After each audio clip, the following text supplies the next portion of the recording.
E aí, a partir do momento que a gente estruturou a empresa, uma das primeiras, acho que a primeira pessoa em que a gente pensou foi na Karen, em trazer a Karen para junto da gente, para que ela pudesse agregar para essas famílias da mesma forma como ela agregou na nossa vida e que ela foi tão importante para nós.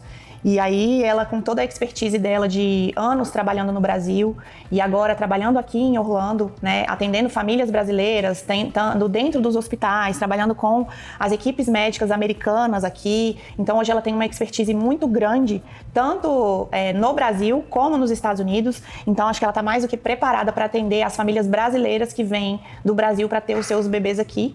E aí hoje eu queria que ela falasse um pouquinho sobre a experiência dela, o trabalho, né, a experiência no Brasil, o trabalho que você faz aqui, como que funciona o seu trabalho, enfim, você contar um pouquinho pra gente. Pri, primeiro, obrigada. Obrigada pela confiança de, primeiro, você permitir estar num momento mais importante da sua vida. Já te agradeci isso, vou te agradecer todas as vezes que eu te ver. Obrigada agora por estar de novo no nascimento e desenvolvimento desse filho, que é a sua empresa. Então, obrigada novamente pela sua confiança. Bom, eu sou Karen, eu sou doula, educadora perinatal, consultora em amamentação, doula há aproximadamente 10 anos. Me fiz doula lá no Brasil, formadora de doulas, formamos enquanto instituto, né, o ITD, aproximadamente 13 mil doulas em mais de 34 países. Assisti pessoalmente mais de 200 famílias enquanto instituto, auxiliando em estágio, mentorando doulas, mais de 600 nascimentos. Tive, na verdade, o privilégio, né, a permissão de assessorar esses bebês e essas mulheres. Vivo nos Estados Unidos há quase 3 anos. Nos mudamos para cá por um projeto familiar, não foi um projeto profissional, foi um projeto familiar. E desenvolvi, né, a profissão que eu já fazia no Brasil aqui nos Estados Unidos. E aí a Pri falou, né? Qual a grande diferença de você assistir famílias no Brasil e assistir famílias nos Estados Unidos? Na verdade, o processo fisiológico, ele é basicamente o mesmo. Ele é igual. As preocupações e ansiedades das famílias são basicamente as mesmas, né? Os medos, né, são basicamente os mesmos. O que muda, na verdade, é o ambiente. Então, no Brasil, enquanto profissional, nós doulas, nós nos vemos limitadas para a atuação. Então, a atuação da doula no Brasil, ela ainda é vinculada a uma regularização da profissão da doula. Tem um projeto de lei que visa regularizar a profissão da doula no Brasil, mas a gente ainda é muito dependente de projetos de lei, de portarias para permitir a entrada da doula nos hospitais. Ainda ontem a gente conversava com os amigos sobre isso, né? Que a gente atendia pessoas do Senado e tinha que ter carteirada para entrar nos hospitais, né, para assistir, brigar na porta dos hospitais muitas vezes. Então, no Brasil ainda é um trabalho que em algumas regiões as doulas precisam brigar mesmo, né, para atuar, serem mais enfáticas. Aqui nos Estados Unidos não, a atuação ela é livre, nós somos, para ter uma noção até, né, da grande diferença, é o que eu falo com um grupo de doulas aqui, né, com as minhas alunas aqui. Nós estamos num espaço de privilégio tamanho, que aqui a doula ela é coberta pelo seguro-saúde, que é uma coisa que a gente tem que conversar depois até. O seguro-saúde cobre a doula aqui. O seguro do governo mesmo, né, o Medicaid, o Mass Health, nos estados, que é como se fosse um SUS que funciona aqui dentro, né? Ele cobre a doula e chegam a ser salários exponenciais mesmo, né? A gente já conversou sobre isso. Então, a doula, ela não só, valorizada, né? ela é aceita, ela é reconhecida, como ela é valorizada. É um trabalho valorizado dentro do país. Então, a grande diferença enquanto profissional é que aqui eu tenho reconhecimento, eu tenho valorização. A doula, ela é indicada, ela é bem-vinda nos hospitais, ela é indicada pelas equipes médicas. Então, do ponto de vista, enquanto profissional, acho que a grande diferença é essa.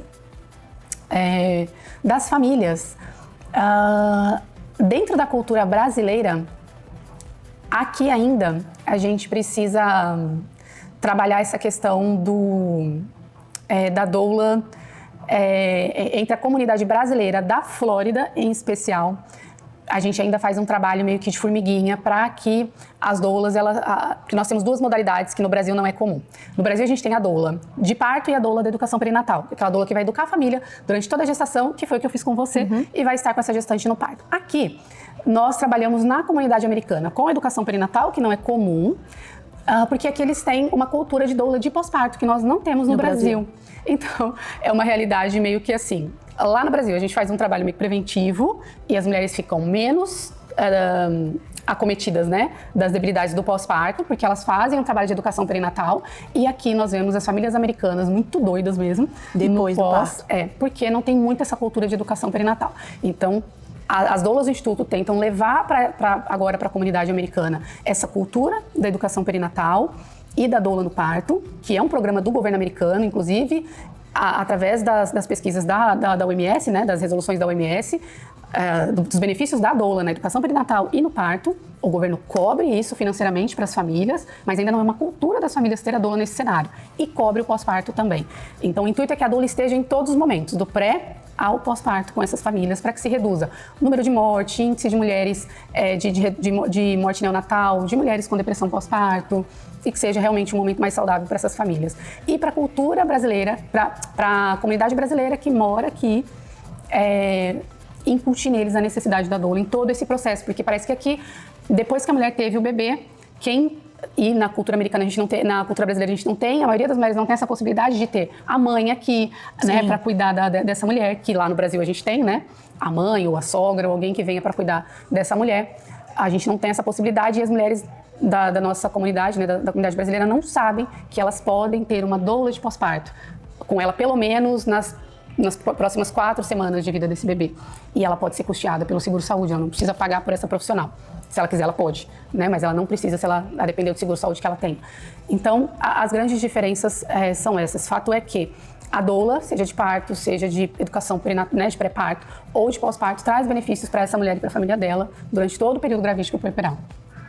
Como que você enxerga para as famílias que vêm do Brasil, como eu, né, como eu e o Arthur, as famílias que vêm apenas com esse intuito, né, não são pessoas que vão morar aqui, pelo menos não a princípio, né, não é o intuito inicial, o intuito é vir, né, passar esse período aí, uns 2 meses antes da gestação, ter o bebê e aí esperar aí 1 mês, 2 meses para ir embora. Como que você enxerga a importância de ter uma doula, principalmente sendo brasileira, né, para essas famílias?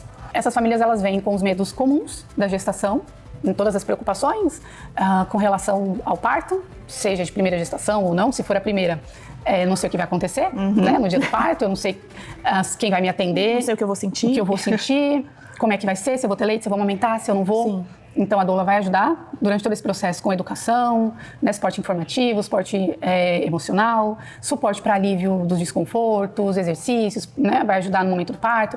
A doula é a mulher que está com essa família no primeiro momento e muitas vezes até assim que ela descobre que está grávida, porque eu atendo famílias que ainda estão no Brasil, né, antes dessas mulheres chegarem aqui. Ela chega aqui, a gente começa os encontros presenciais, então ela tem todo o suporte informativo que ela precisa, constituição do vínculo, que a gente precisa ter também, é a pessoa de confiança dela, é o olhar que ela, quando algo for sugerido que ela não sabe o que fazer, é o olhar que ela vai buscar por confiança, e aí o que eu faço, que vai fazer lembrar aquilo que ela estudou, né, para ajudar a tomar uma decisão assertiva. A gente vai estudar tudo que precisa ser estudado, é a pessoa que vai estar com ela no dia do parto, é a pessoa que vai visitar ela na casa que eles estiverem hospedados para ajudar com a amamentação. Karen, onde que eu compro tal coisa? Karen, onde que vende tal... Como é que eu faço para escolher a farmácia perto da minha casa? O médico disse que é para levar o bebê, exemplo, eu não sei como que... Eu preciso ter alta e me deram informação que eu preciso ter um pediatra assim. Você tem algum pediatra para me indicar?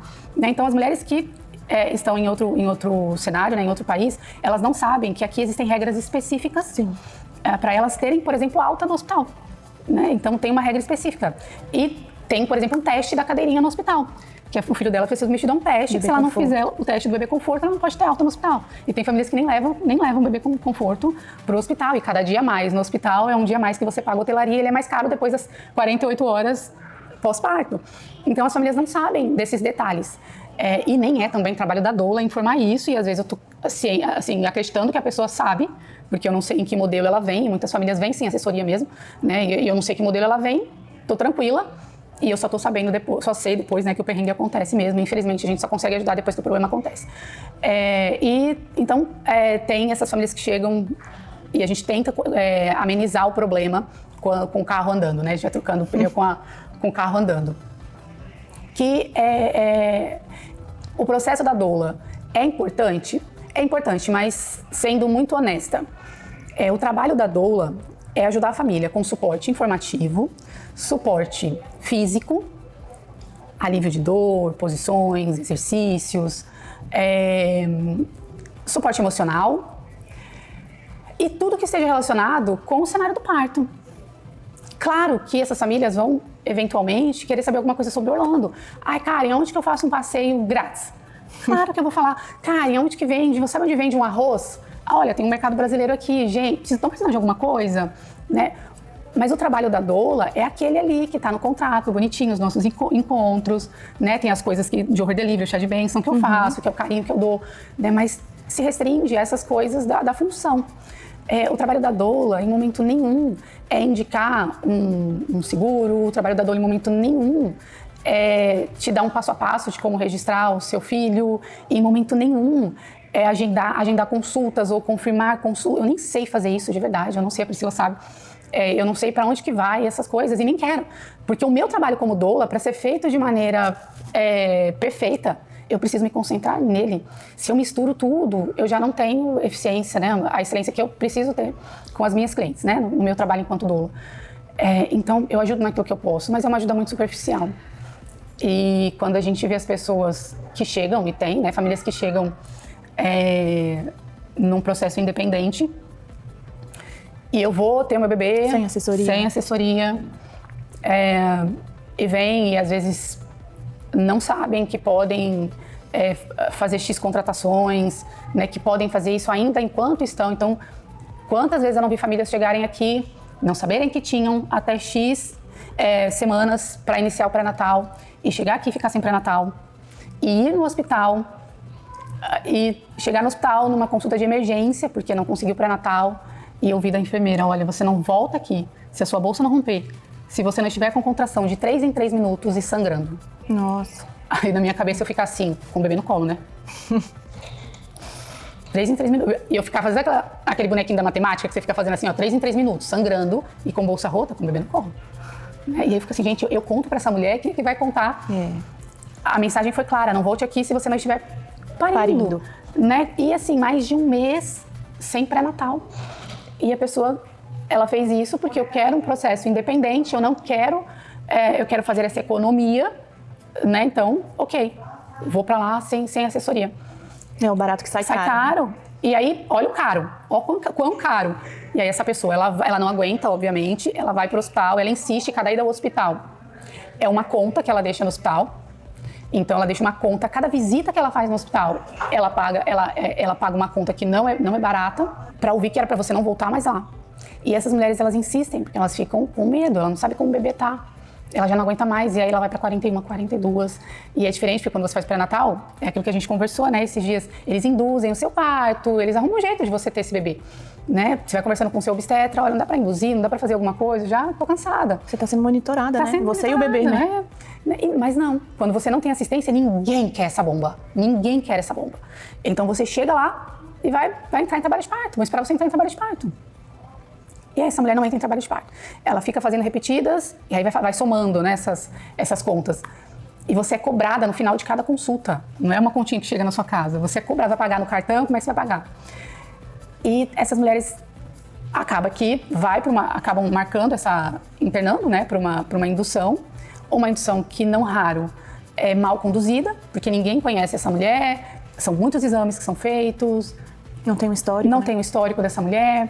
Então, é uma condução que não vai ser uma experiência tão boa, tão positiva, como poderia um pós-parto que vai demorar, uma alta que vai demorar mais para acontecer. Essa mulher vai ficar mais tempo sendo monitorada. Porque, Karen, quando você chega e você tem todos os seus recordes no sistema, aquelas equipes, né, o hospital, ele sabe se você está positivo para alguma bactéria, se você pode amamentar o seu bebê na primeira hora de vida ou não, se o seu bebê tem alguma bactéria ativa no organismo dele ou não. Então, quando você é uma pessoa desconhecida... para te receber, no caso, né? Se você é uma pessoa desconhecida, não sabe, então vai ter que fazer tudo isso. É uma conta que vai ficar gigantesca, gigantesca, gigantesca. E aí, ok, nasceu o bebê, mãe tá bem, todo mundo bem, recebeu alta. O que eu faço agora? Para onde que eu vou? não sei como faz para registrar. Todo esse andar em círculos que você falou, né? Me falaram que é para agendar ali, eu vou agendar. Ah, mas não era não, diz que vai chegar em casa. A gente passou por isso. Ah, mas eu esperei 20 dias chegar em casa, não chegou. Ah, porque você tinha que ir ali e preencher o formulário, Priscila. Ninguém te falou que tinha que preencher o formulário. Aí você vai lá e preenche. Ah, Priscila, mas não te falaram que você tinha que trazer sua certidão de casamento? Ai, lá vai Priscila mandar vir a certidão de casamento. Então, uma estadia que poderia ser de 30 dias, você vai acabar pagando casa 2, 3 meses. Sim. Então, é o barato que fatalmente vai sair caro. No final vai sair caro. E então, assim, eu presencio, né? E nós aqui no grupo de doulas, né? A gente fica até, às vezes tenta ajudar a gente. Vocês sabem onde que manda esse formulário, porque realmente não é trabalho nosso. Vocês sabem onde que manda esse formulário para tentar ajudar essa família que tá querendo ir embora. Famílias, às vezes, que deixou o filho mais velho no Brasil. E tá aqui, veio com o segundo bebê para ter e tá precisando voltar porque tá morrendo de saudade do filho que tá lá. O filho tá lá 3 meses longe dessa mãe, desse pai, ou deixou o trabalho e precisa voltar. Gente, acaba virando uma bola de neve. Dá tudo certo, né? Volta com o bebê, às vezes volta com documento, ou família que volta com metade do documento, só com um passaporte, depois é uma burocracia para fazer a outra cidadania no Brasil. É assim... Isso acaba influenciando, a gente até conversou sobre isso, acaba influenciando em como aquela família, e aqui principalmente aquela mulher, percebe a experiência de parto dela, né? Então acaba que era para ser uma boa experiência, uma experiência bacana, legal. Isso, memorável, né? E aí ela acaba tendo ali como eu posso dizer, ficando às vezes traumatizada, né? E aí vai pensar num segundo filho, às vezes muitas vezes até desiste, né? Porque isso impacta inclusive antes do parto, principalmente, né? Em tudo que a mulher sente, né? A ansiedade, o nervosismo, né? De, meu Deus, será que isso vai dar certo? Ai, nossa, eu tenho que fazer isso, eu não sabia. E ai, nossa, eu achava que eu ia gastar X e eu tô gastando 2X porque eu não sabia dessa e dessa informação. E isso tudo acaba impactando no que ela sente ali no corpo e inclusive no bebê, né? No bebê. No bebê. E às vezes eu pergunto, qual é o plano? Qual é o plano para o futuro? Você veio ter um bebê aqui, né? Qual é o seu plano para o futuro? Quase todas as vezes eu pergunto, né? Qual é o seu plano para o futuro? Ah, não sei, né? Não, você precisa agora, você tem um vínculo com esse país pro resto da sua vida, né? Essa criança vai querer, no futuro, conhecer o país dela. É um projeto de vida para essa pessoinha, né? E aí que a pessoa ela começa... Uau, é verdade, né? Eu preciso de um projeto, eu preciso de um plano, mas eu já gastei tudo que eu tinha, o que eu faço agora? E o plano, ele começa quando você planeja a história, né? Ele precisa ser, uma história precisa ser planejada. E as famílias, infelizmente, é aquilo. Eu vi um artista que foi lá e eu acho que eu também não dou conta. É só eu ir, deu certo pro fulano, eu vou também. Meu amigo fez assim, eu vou também. Né? Então, a gente precisa... É um projeto familiar. E é um projeto familiar que não tem como voltar atrás. Um membro dessa família... Vai ter uma cidadania, né? Que vai beneficiar uma geração inteira. Você muda a geração da sua família. Então, isso precisa ter um projeto, precisa ser bem planejado, né? Karen, eu posso dizer que uma doula, ela garante, ou ajuda, no caso, a garantir os direitos da gestante na hora ali do parto, assim, perante a equipe médica, talvez não a doula, né, mas o fato da gestante saber, através da doula, o que ela pode, o que é direito dela, o que ela pode dizer não, isso ajuda, faz com que ela se sinta mais segura, no sentido de, não, agora eu sei o que eu posso, o que eu posso aceitar, o que eu posso negar, e eu tenho mais segurança a partir daí de que eu vou ter os meus direitos garantidos ali em termos de, eu não quero isso, eu não quero, sei lá, por exemplo, eu não quero que use o fórceps para o meu bebê sair. Então, isso é um papel da doula também? O papel da doula é fazer com que a família, viabilizar informação, né? Fazer com que a família esteja apta a tomar informação, a decidir, né? A tomar decisões sem tutela, né? Que ela seja apta a decidir aquilo que é ideal e bom para a família dela. Não o que é bom para a doula, não o que é bom para o médico, não o que é bom, é o que é bom para ela. Então, meu papel enquanto doula é informar os prós e os contras de tudo. E a minha satisfação é quando a família decide, quando a mulher ela decide aquilo que ela quer. Ainda que aquilo que ela quer é tudo que eu não decidiria. É tudo que eu, Karen, não faria. Mas ela está tomando uma decisão baseada na informação, de forma consciente. Exatamente, no desejo dela. Então, o papel da doula é fazer com que uma mulher esteja apta a tomar a decisão que ela quer com informação suficiente para isso. Então, nós não garantimos que a família não vá passar por seja lá o que for. O que nós garantimos acesso à informação.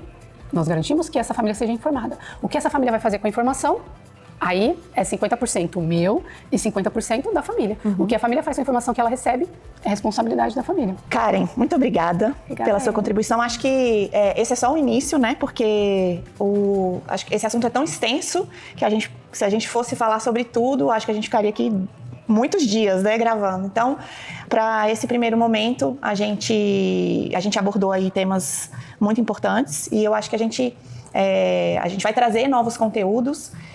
A gente precisa também da contribuição de vocês, de saber o que vocês querem saber, quais são as dúvidas de vocês, para que a gente possa trazer novos conteúdos e gravar, né, novas informações para vocês sobre essas questões de diferenças entre Brasil e Estados Unidos. E aí a gente vai se preparando para os nossos futuros próximos vídeos. É isso. Muito obrigada. Eu que agradeço.